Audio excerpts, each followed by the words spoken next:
अग्निपथ योजना को लेकर आज नई दिल्ली में थल सेना, वायुसेना और नौसेना ने संयुक्त प्रेस वार्ता का आयोजन किया। प्रेस वार्ता में अग्निपथ योजना से जुड़े विभिन्न पक्षों को स्पष्ट किया गया। इस अवसर पर सेना की ओर से कहा गया कि अग्निपथ योजना से भारतीय सेना और मजबूत होगी तथा भर्ती प्रक्रिया को पूरी तरह पारदर्शी होगी।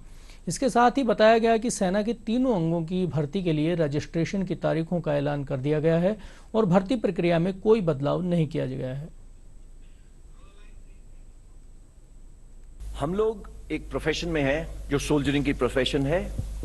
ये बिगेस्ट एसेट है इस देश का, और जो भी हम सोल्यूशन बनाएंगे वो देश की रक्षा के लिए होगा। और जो भी सोल्यूशन बनेगी उसमें तीन चीजें होंगी। एक तो वो देश की रक्षा सेंट्रिक होगी, दूसरा यूथ सेंट्रिक होगी, और तीसरा सोल्जर सेंट्रिक होगी। उसके अंदर जो हमारे लिए सबसे जरूरी है, देश centric and soldier centric solutions. बहुत कमिटीज बनाई गई थी इसके ऊपर। ये ट्रांसफॉर्मेटिव स्कीम जो थी, ये कई दिनों से जरूरत थी हमारी। इससे पहले क्या क्या कमिटीज हुई?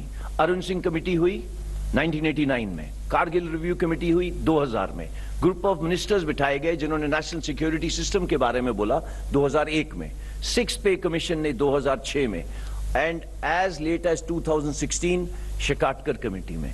जो हमारा मेल इन सब कमिटीज का रहा है आप सबके साथ। और इसको आपने, ये जो आर्टिकल है ये 1989 का आर्टिकल है, जिसमें बिल्कुल क्लियरली दर्शाया गया है कि हमारे को एक तो जवानों की एज कम करने की जरूरत है, और जो लोग उसको कमांड कर रहे हैं उसको भी एज कम करने की जरूरत है। इन सब कमिटीज के अंदर कई सारी चीजें थी। वो क्या क्या थी?